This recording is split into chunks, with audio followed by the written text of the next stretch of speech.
وجوده في الملعب يعني كلنا كمشاهدين بنتمتع بيه. محمد بركات على الهواء مباشرة من خلال تلفزيون الحياة من هنا من أبو ظبي في الإمارات. كلنا سعداء بالجائزة اللي حصلت عليها النهاردة، كان شكل جميل وجو رائع، وسعداء بيك أيضا لوجودك بقالك كتير مش باين، وألف مبروك. الله يبارك فيك يا مهيب، ميرسي قوي. وزي ما بقول لك انا الجايزه دهيت يعني لكل المصريين مش لمحمد بركات بس. يعني طبعا حاجه جميله ان انا موجود النهارده وبتكرم. انا كان نفسي يبقى كل الناس في النادي الاهلي معايا، يعني كل المنظومه في النادي الاهلي تبقى معايا، لان طبعا احنا كلنا بنكمل بعض، وهم اللي وصلوني للمكان دوت ان انا ابقى متواجد في ابو ظبي هنا، وهم اللي وصلوني للجائزه دهيت. يعني فطبعا انا بهديها لكل المنظومه في النادي الاهلي، وخصوصا الجمهور العظيم اللي واقف ورانا. يمكن كلامك النهارده كان رائع في الكلمه اللي القيتها، وقلت ان فعلا الفوز ده بهديه لزملائي اللي هم وصلوني ان انا اكون موجود واحصل على الجائزه دي. كلام جميل، كلام يمكن بيسعد كل لاعبي النادي الاهلي والجماهير عايزه تطمن عليك. لا الحمد لله تمام. يمكن انت عارف انا بقى لي فتره ما بلعبش، لان انت عارف عندي مصاب في العضله الخلفيه، والحمد لله يمكن الاصابه احسن كتير حسب الاشعه اللي عملتها يعني مؤخرا، وان شاء الله يعني قدامي حاجه بسيطه قوي باذن الله، وهكون متواجد ان شاء الله. قول لي بركات، وبصراحه من خلال شاشه قناه الحياه، يعني هل اصابه نفسيه ولا اصابه فعلا، خاصه بعد الاحداث اللي مرت؟ لا نفسيا. لا بعد الاحداث اللي مرت بمنتخبنا الوطني بعد الجزائر. احنا الحمد لله بفضل ربنا اللعيبه ما تبقى يعني لعيب عنده خبره ولعيب قديم لاعب من فتره، الكلام دوت ممكن يحصل مع لعيب مثلا لسه لاعب، لعيب جديد مثلا ممكن يتكسر نفسيا شويه وكلام من ده، انما احنا يعني لاعبين من زمان وعارفين ان الكوره فيها كل حاجه، واذا كنا فشلنا في كاس العالم، في الصعود لكاس العالم، فيمكن احنا ان شاء الله نبقى باذن الله نجهز نفسنا ان شاء الله عشان نبقى مؤهلين ان احنا نكسب ان شاء الله كاس انجولا 2010. والدنيا ما بتوقفش يعني، والحياه ما بتنتهيش يعني. من النادر بنشوف محمد بركات يمكن في احتفالات، لكن شعبيه كبيره هنا من المطار لوجودنا في الحفله. محمد بركات بيحظى بشعبيه كبيره جدا جدا جدا، يمكن انا سعيد بيها جدا كمصري، ومحمد بركات ايضا يمكن مش عايز اقول اتفاجئ بيها، لان ده مكانتك عند الناس وانت تستحق اكتر من كده. دي اقل حاجه مهمه. لكن قول لي جماهير النادي الاهلي عايزه تطمن عليك، وموضوع تجديدك خد ايوه مهاترات بالظبط يا كده، لكن مهيب. لازم تطمن كنت الناس هسألك، لان انت من الاعمده، بل اصبحت من رموز النادي الاهلي. هو بص مهيب عشان بس الكلام يعني انت عارف كل يوم بنسمع وكل يوم بنقرا وكل يوم بنقول.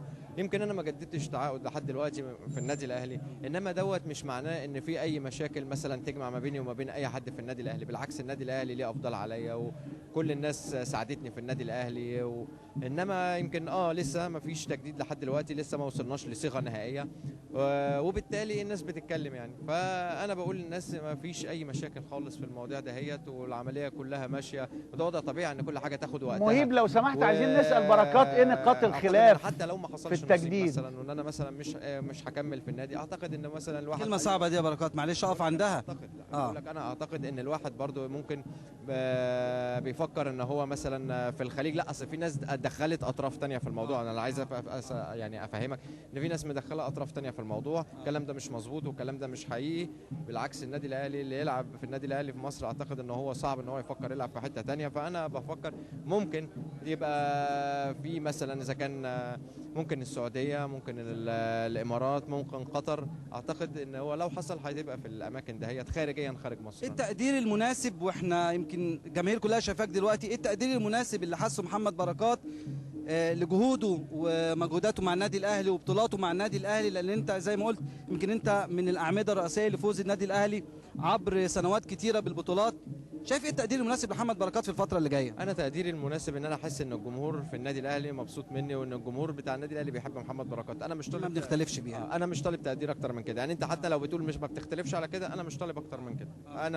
انا يعني ما يهمنيش ان انا اكون متواجد في محافل وان انا اخد جايزه ولا ان انا اخد الكلام ده كله. زي ما بقول لك الكلام ده لينا كلنا، انما اهم حاجه ان انا احس ان الجمهور بيحب محمد بركات. قول لي شايف النادي الاهلي في الفتره اللي جايه ايه، خاصه يمكن النتائج اهتزت لبعض الشيء، لكن سرعان ما عاد الاهلي مره اخرى. النتائج ما تهزتش ولا حاجه. يمكن بالعكس احنا ناقص لنا مباراه وهنخلص الدور الاولاني.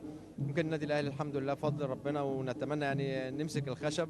احنا ما خسرناش مباراه لحد دلوقتي، ونتمنى ان احنا نكمل الدوري من غير خساره. بس يمكن الاداء ممكن احيانا بيهتز شويه، لانك انت عارف ان احنا الفتره الاخرانيه مدخلين بعض العناصر الشابه في الفريق، اللي اثبتوا كفاءه واثبتوا نفسهم بطريقه كبيره جدا، وابتدى الجمهور يعرفهم، بل وتحولوا الى لعيبه اساسيين كمان. فطبعا دوت من شأنه ان هو ممكن يأثر على الاداء شويه، انما الحمد لله النتائج مش معاك ان هي مهتزه ولا حاجه، لا بالعكس احنا متصدرين دوري، ونتمنى ان احنا نكمل وان احنا يعني نحسم الدوري يمكن بدري شويه، عشان السنه اللي فاتت تعبنا شويه. بركات، سؤالين اخيرين ومعانا الكابتن مجدي عبد الغني نجم مصر في الاستوديو، ممكن برضه هيسالك سؤال. قول لي منتخب مصر، الناس عايزه تطمن عليك لان انت من الاعمده الرئيسيه في النادي الاهلي ومنتخب مصر، واصابتك دي واحنا مش ناقصين من الاخر كده. والله يمكن احنا برضو بتواجهنا ظروف صعبه، انت عارف عمرو زكي متعور وابو تريكه متعور، بس طبعا يمكن انا برضو عندي مشكله لسه قايمه لحد دلوقتي في العضله الخلفيه، يمكن بقالي فتره ما لعبتش، الله اعلم لسه الفتره الجايه هتبقى ايه لحد ما ارجع كويس. فان شاء الله اتمنى من ربنا سبحانه وتعالى ان انا يعني اخف وابقى كويس، وان انا ابقى موجود ان شاء الله في انجولا 2010 ان شاء الله. اخيرا هنقول ايه اللي بيفصل محمد بركات لتجديد للنادي الاهلي؟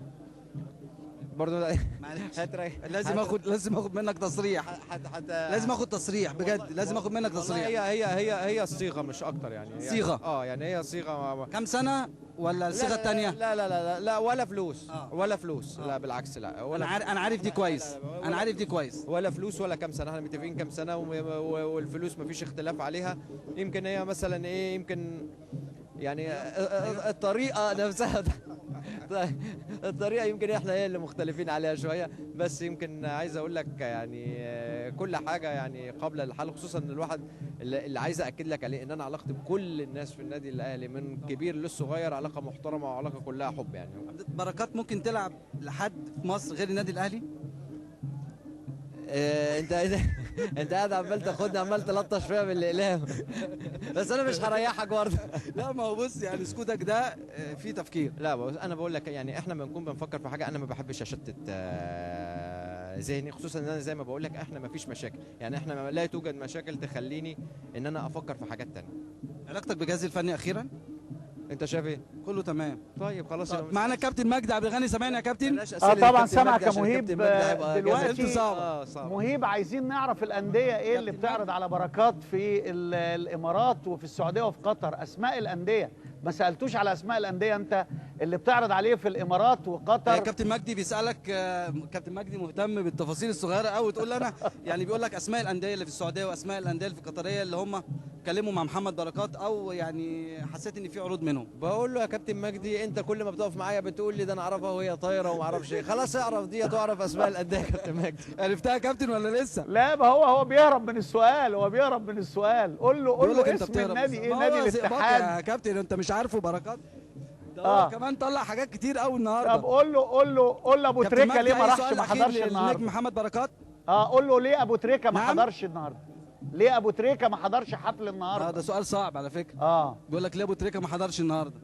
والله انا ابو تريكه قافل معاه التليفون الساعه 12 بالليل، وكان هو المفروض بيخلص التصريح بتاعه بتاع الجيش، بس اكيد حصل مشكله في موضوع التصريح، لان ابو تريكه في النادي ولحد الساعه 12 بالليل المفروض ابو تريكه كان هيبقى متواجد، لان ابو تريكه يعني ما يفوتش مناسبه زي دي، خصوصا ان ابو تريكه كان قايل لي في مصر ان هو يمكن الظروف ما خدمتوش ان هو يحضر التكريم بتاع السنه اللي فاتت، فكان مصر ان هو يبقى موجود، كان مطلب جماهيري هنا، كان مصر ان هو يبقى موجود، ولحد والله الساعه 12 بالليل انا بكلمه قال لي انا رايح اخلص التصريح، بس انا فوجئت زيكم بالظبط ان هو مش موجود. فهو اتصلت بابو تريكه ما ردش، اتصلت بواحد صاحبه قوي قال لي ان هو حصل مشكله في موضوع التصريح، وهو دوت اللي خلاه ما يقدرش انه يجي. عايز حاجه تاني بركات يا كابتن مجدي؟ لا تمام، قول له مبروك على الجائزه ورفعت اسم مصر ومتشكرين جدا جدا، ومستنيين لقاءاتك الثانيه بقى مع ناس ثانيه يا مهيب.